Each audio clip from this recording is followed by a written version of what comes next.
Good morning student. आज हम आपका नया टॉपिक शुरू करने जा रहे हैं, एनर्जी रिसोर्सेज। एनर्जी रिसोर्सेज या ऊर्जा संसाधन। ऊर्जा संसाधन क्या होते हैं? हमें पता है कि ऊर्जा के बिना, एनर्जी के बिना कोई भी कार्य हम नहीं कर सकते। अगर मान लो हम अपने शरीर की बात करें तो शरीर को भी किसकी ज़रूरत पड़ती है? एनर्जी की। और शरीर को वो एनर्जी कहाँ से मिलती है? हम जो भोजन खाते हैं और जो हम वायु लेते हैं उनके थ्रू शरीर को क्या मिलती है? एनर्जी मिलती है। तो ऊर्जा या किसी शरीर में लगा लो या किसी भी तंत्र में लगा लो, उसकी कार्य करने की क्षमता या योग्यता क्या कहलाती है? ऊर्जा कहलाती है। ऊर्जा जैविक, जैसे मनुष्य है, पशु है, लकड़ी है, और अजैविक जैसे वायु है, जल शक्ति से प्राप्त है। जैविक में अगर मनुष्य, पशु और पेड़ पौधों की अगर हम बात करें तो वो क्या कहलाती है? जैविक एनर्जी। और अगर अजैविक एनर्जी की बात करें तो वायु, जल से जो प्राप्त शक्ति होती है उसको क्या बोलते हैं हम? जैविक एनर्जी। और औद्योगिक एनर्जी हो, जैसे औद्योगिक में कौन सी एनर्जी यूज होती है? जैसे कोयला है, खनिज तेल है, प्राकृतिक गैस है, या और किसी अन्य रूप में हो सकती है, जैसे विद्युत में हो सकती है। तो ये सब क्या कहलाते हैं? एनर्जी। ठीक है। जिन पदार्थों से या जिन साधनों से हमें मशीनों को चलाने और वस्तुओं के उत्पादन की शक्ति प्राप्त होती है उसे क्या बोलते हैं? ऊर्जा के संसाधन। ठीक है। ऊर्जा संसाधन का हमारे लिए क्या इम्पोर्टेंस है? आप ये सोच रहे होंगे कि मैंने एनर्जी रिसोर्सेज क्यों, मतलब इतना वो क्यों? क्योंकि हमें पता होना चाहिए कि भाई हम जिस टॉपिक को पढ़ने जा रहे हैं, हालांकि इसमें हम पढ़ेंगे क्या? कोयला, पेट्रोलियम, ये, लेकिन पता तो हो कि कौन कौन से एनर्जी रिसोर्स होते क्या हैं। ठीक है। क्यों हम इनको क्यों पढ़ें, क्या महत्व है हमारे लिए इनका? तो जब तक मनुष्य है, ऊर्जा के लिए वो क्या करता है? अपनी मांसपेशियां हैं या पशुओं के बल है। प्राचीन काल में क्या करता था वो? जब तक मशीनों का निर्माण नहीं हुआ था, वो पशुओं पर निर्भर रहता था या अपने आप पर डिपेंड रहता था। और जब तक वो अपने आप पर और पशुओं पर डिपेंड था, उसकी जो कार्य क्षमता है, कार्य करने की क्षमता थी, वो क्या थी? सीमित थी। मतलब जब वो थक जाता था या पशु थक जाते थे तो वो रुक जाता था। लेकिन जैसे जैसे उसका विकास हुआ, मनुष्य का विकास हुआ, सही तकनीक और ऊर्जा के जो संसाधन हैं उनने मनुष्य की जो क्षमताएं हैं उनको इस तरह से विस्तृत कर दिया कि उसकी कल्पना करना मनुष्य के लिए पहले, मतलब मनुष्य को ऐसा लगता है कि जैसे अगर पहले वाला मनुष्य की बात करें तो उनको ऐसा लगता है कि ये सब कल्पना में होता। ठीक है। कहानियां लगती हैं उनको जो आज हो रहा है। आप अपने घर में जितने भी बुजुर्ग हैं अगर उनसे पूछ के देखेंगे तो उनसे पूछना कि जैसे आज आपको जो सुविधाएं प्रोवाइड हो रही है वो उनको नहीं मिलती थी। ठीक है। तो उनको ये सब कैसा लगता है? जैसे सपने के समान लगता है। ठीक है। इससे जो मानव, जैसे जैसे ये मशीनों का आविष्कार हुआ या तकनीकी का जैसे जैसे तकनीकी में सुधार हुआ तो मनुष्य के श्रम की बचत हुई और समय की बचत हुई। ठीक है। साथ ही साथ मनुष्य एक जो आधुनिक, जो सुविधा उसको मिलती है उसको भोगने, उसको मतलब भोगना, मतलब उसको उसके आराम में भोगना, मतलब क्या बताएं? भोगना मतलब किसी भी वस्तु को प्राप्त करना। ठीक है। उसका यूज करना। ठीक है। तो जीवन शैली का इन सब से उसका क्या हुआ? विकास हुआ। ठीक। इसके बाद है कि ऊर्जा के जो उपयोग हैं, ऊर्जा संसाधनों के उपयोग और आर्थिक विकास की दर क्या होती है? जो ये रिश्ता है ऊर्जा के संसाधन में और आर्थिक विकास में, जो रिश्ता है वो क्या है? बहुत ही गहरा है। क्योंकि जैसे जैसे ऊर्जा के संसाधनों का विकास हुआ वैसे वैसे क्या हुआ? आर्थिक विकास हुआ, राष्ट्र विकसित हुआ। और जैसे मान लो ऊर्जा या आर्थिक विकास के आधार पर राष्ट्रों को किसमें बांटा जाता है? विकसित राष्ट्र, अल्प विकसित राष्ट्र और विकासशील। ठीक है। विकसित मतलब जो पूरी तरह से विकसित हो चुके हैं, अब वो क्या बोलते हैं? संतुलित अवस्था में है, मतलब उनको जो चाहिए था वो मिल चुका है, वो क्या कहलाता है? विकसित। विकासशील मतलब उन्होंने अभी उस गति को या उस दिशा को प्राप्त नहीं किया है, वो अचीवमेंट नहीं लिया है उन्होंने जिसकी उनको तलाश थी। और अल्प विकसित मतलब अभी से उन्होंने उनका विकास होना बाकी है। ठीक है, ये सब क्या है, ऊर्जा संसाधन के महत्व को बढ़ा देते हैं। अब है ऊर्जा संसाधन के वर्ग। अगर वर्ग के आधार पर अगर हम बात करें तो ऊर्जा के संसाधन होते हैं दो तरह के। कौन कौन से? एक है ऊर्जा के समाप्य संसाधन। कौन से हैं? ऊर्जा के समाप्य संसाधन। ठीक है। और दूसरा है ऊर्जा के असमाप्य संसाधन। क्या है? ऊर्जा के असमाप्य संसाधन। ठीक है। अगर हम समाप्य संसाधनों की बात करें तो ये समाप्य संसाधन वो होते हैं जो एक टाइम के बाद क्या हो जाते हैं? समाप्त हो जाते हैं। क्या हो जाते हैं? समाप्त हो जाते हैं। जैसे एक बार प्रयोग करने के बाद वो क्या हो जाते हैं? समाप्त हो जाते हैं। इसमें क्या आएगा? जैसे कोयला। क्या है? कोयला, खनिज तेल, और प्राकृतिक गैस, ये सब क्या है? आपके ऊर्जा के समाप्य संसाधन है। क्योंकि ये क्या होते हैं, एक बार प्रयोग करने के बाद ये क्या हो जाते हैं? समाप्त हो जाते हैं। जैसे फॉर एग्जांपल आपने अपनी बाइक में पेट्रोल डलवाया, बाइक या स्कूटी में आपने पेट्रोल डलवाया। वो पेट्रोल ऐसा तो है नहीं कि आपने जैसे आप चल लिए 100 किलोमीटर आपने पेट्रोल डलवाया और वो पेट्रोल आपको वापस मिल जाएगा, नहीं। क्या? वो खत्म हो चुका है। ठीक है। दूसरा कोयला है, आपने कोयले को जला लिया। ठीक है। उसके अवशेष के रूप में आपको क्या मिलेगा? राख मिलेगी। ठीक है। लेकिन वो क्या है? खत्म हो चुका है। ठीक है। उसको दोबारा यूज नहीं कर सकते। ऊर्जा के असमाप्य संसाधनों की बात करें तो वे संसाधन जिनका हम बार बार प्रयोग कर सकते हैं। क्या होता है? इनको नवीकरण योग्य भी बोलते हैं। क्या बोलते हैं? नवीकरण योग्य। और इनको क्या बोलते हैं? अनवीकरण योग्य। मतलब इनका दोबारा से नवीकरण नहीं हो सकता और इनका हो सकता है। इसमें क्या क्या आता है आपका? जैसे सौर ऊर्जा है। सौर ऊर्जा आपने आज ली, कल भी आपको मिलेगी। पवन ऊर्जा है, पवन ऊर्जा आपको बार बार मिलती रहेगी। जल ऊर्जा है, जल ऊर्जा आपने क्या किया? इनका एक बार प्रयोग होने के बाद क्या है? जैसे आपने जल ऊर्जा बनाई, जल ऊर्जा का एक बार प्रयोग होने के बाद वो जल जैसे ही नीचे गिरा, आपने किसी दूसरे काम में ले लिया। ठीक है। तो ये सारे संसाधन कैसे हैं? जैसे सौर ऊर्जा, पवन ऊर्जा, जल ऊर्जा, ज्वारीय ऊर्जा, भूतापीय ऊर्जा, ये कैसे हैं? ऊर्जा के असमाप्य संसाधन। अब आता है, अब हमें पढ़ना क्या है? कोयला। क्या पढ़ना है? हमारा पहला टॉपिक क्या है? कोयला। क्या है? कोयला, कोल। देखो, अगर ऊर्जा के संसाधन के रूप में हम कोयला पढ़ें तो जब तक भाप के इंजन का आविष्कार नहीं हुआ था, कौन से? भाप के जो इंजन है इसका जब तक आविष्कार नहीं हुआ था तब तक कोयला क्या था? एक तरल पदार्थ था। मतलब जब संसाधन क्या होता है? संसाधन होते हैं जो मनुष्य के लिए उपयोगी हो।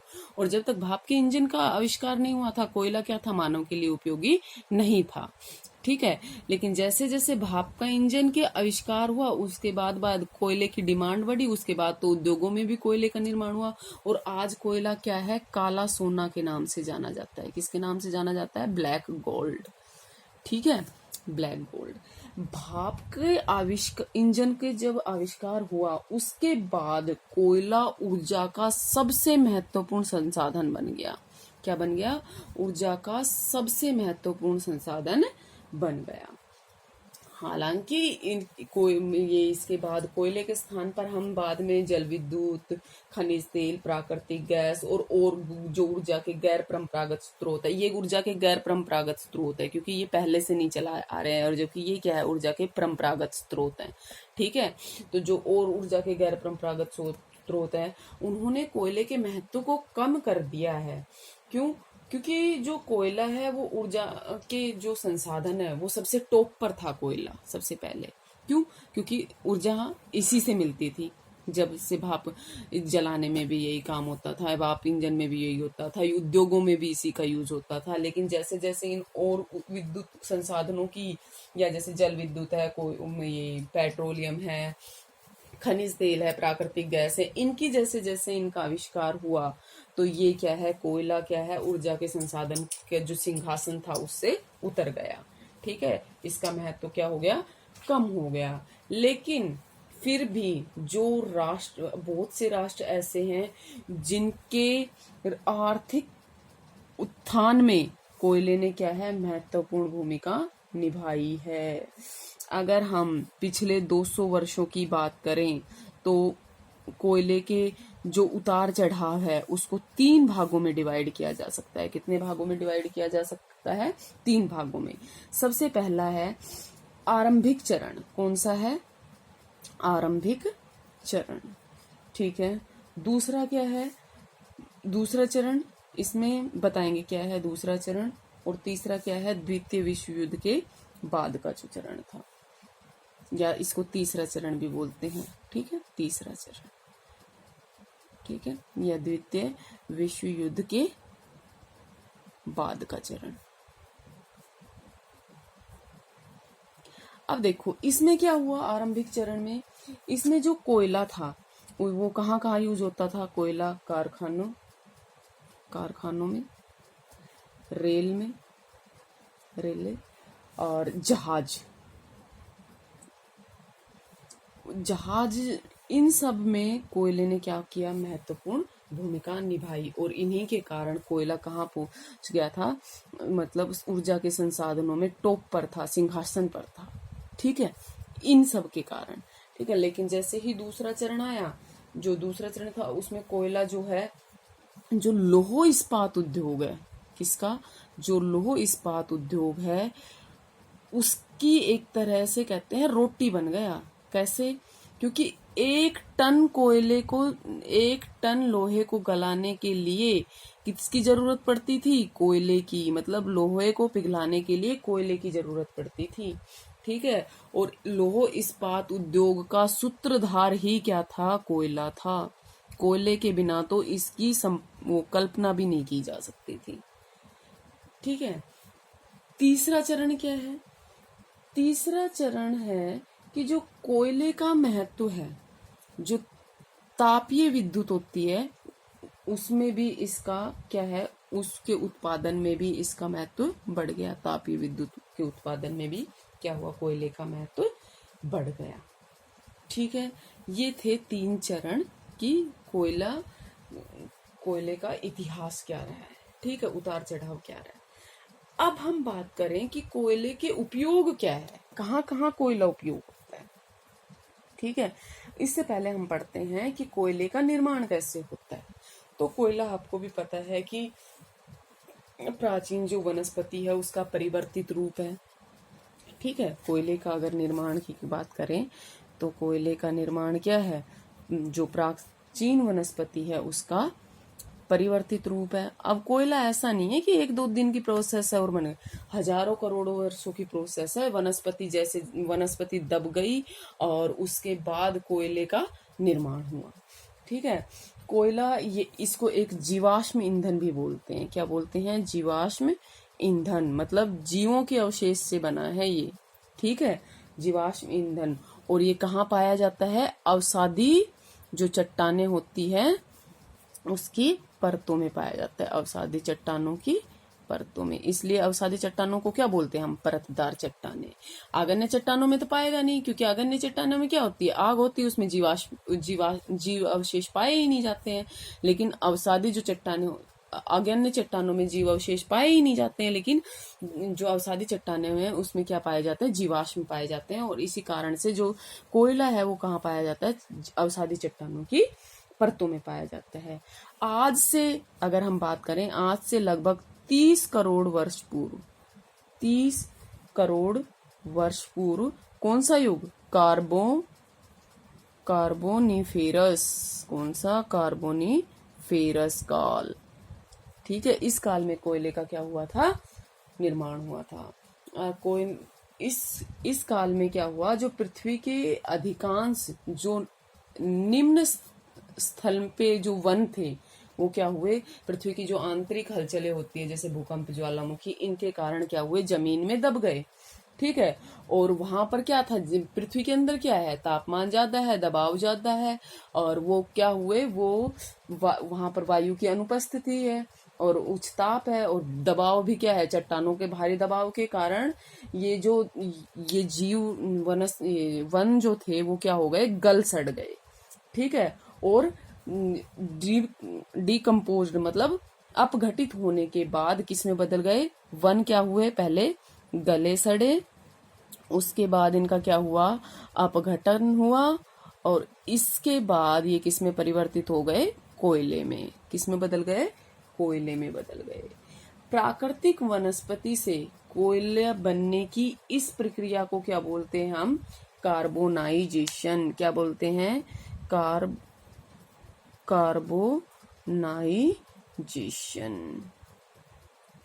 ठीक है, क्या बोलते हैं, कार्बोनाइजेशन। ठीक है। अब आता है कि कोयले के प्रयोग क्या है, उपयोग क्या है, किस किस में कोयला उपयोग होता है, पता है आपको, उद्योगों में उपयोग होता है, डायरेक्ट और इनडायरेक्ट रूप में हम भी डेली यूज में क्या करते हैं, कोयले का उपयोग करते हैं। देखो, जो कपड़े धोने का सोडा बनता है उसमें कोयले का यूज होता है, साबुन बनाने में कोयले का यूज होता है, विस्फोटक जो पदार्थ बनते हैं उसमें कोयले का यूज होता है। ठीक है। और फोटो जो रसायन है उसमें हल्के तेल के रूप में कोयले का उपयोग होता है। रबड़ में भी कोयले का उपयोग होता है। ठीक है। नेपथलीन की जो गोलियां आती है उनको बनाने में भी कोयले का प्रयोग होता है। प्लास्टिक में भी कोयले का उपयोग होता है। प्लास्टिक में कैसे, प्लास्टिक को गलाने सड़ाने के लिए भी कोयले का प्रयोग किया जाता है। गैस के रूप में तो कोयला यूज होता ही होता है। ठीक है। और इसके बाद अगर हम बात करें तो जैसे फलदार जो वृक्ष होते हैं इन पर जो छिड़काव किया जाता है किसका, एंथ्रेसाइट तेल का, और वो हमें किससे मिलता है, कोयले से मिलता है। ठीक है। डोमर जो ईंट होती है वो भी हमें कहाँ से मिलती है, कोयले से मिलती है। एक क्रीसोट नाम से तेल है, किस नाम से, क्रीसोट तेल है, वो हमें कहाँ से मिलता है, कोयले से मिलता है। और उसको किस में यूज किया जाता है, ये किसका तेल है, हवाई जहाज में यूज किया जाता है। हवाई जहाज का तेल बोलते हैं इसको, क्या बोलते हैं, हवाई जहाज का तेल। ठीक है। और लकड़ी को सुरक्षित रखने में किसका प्रयोग किया जाता है, इस क्रेसोट तेल का यूज किया जाता है। कोक बनाने में कोयले का यूज किया जाता है। गंधक से जो तेजाब बनता है उसमें कोयले का यूज किया जाता है। ठीक है। कोयले के बहुत से यूजेस हैं, आप देखेंगे तो कीटनाशक जो दवाइयाँ होती हैं उसमें एक कार्बोलिक एसिड नाम का पदार्थ यूज होता है, और कार्बोलिक एसिड हमें कहाँ से मिलता है, कोयले से मिलता है। ठीक है। चमड़ा रगड़ने के लिए भी कार्बोलिक एसिड का यूज होता है, वो कहाँ से मिलता है, चिपकाने वाले पदार्थ है उससे, वो भी किससे बनते हैं, कार्बोलिक एसिड से बनते हैं। और कार्बोलिक एसिड के किससे मिलता है, कोयले से मिलता है। तो डायरेक्ट और इनडायरेक्ट रूप में हम किसका यूज करते हैं, कोयले का डेली यूज करते हैं। अब आता है कि कोयले के प्रकार क्या है, टाइप्स ऑफ कोल, कोयले के प्रकार। ठीक है।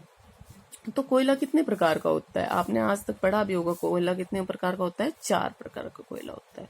कौन कौन सा, सबसे पहला है एंथ्रेसाइट कोयला। कौन सा, एंथ्रासाइट कोयला। ठीक है। सेकंड नंबर पे आता है बिटुमिनस। कौन सा, बिटुमिनस। ठीक है। थर्ड नंबर पे आता है लिग्नाइट। कौन सा, लिग्नाइट। और फोर्थ पे आता है पीट। ठीक है।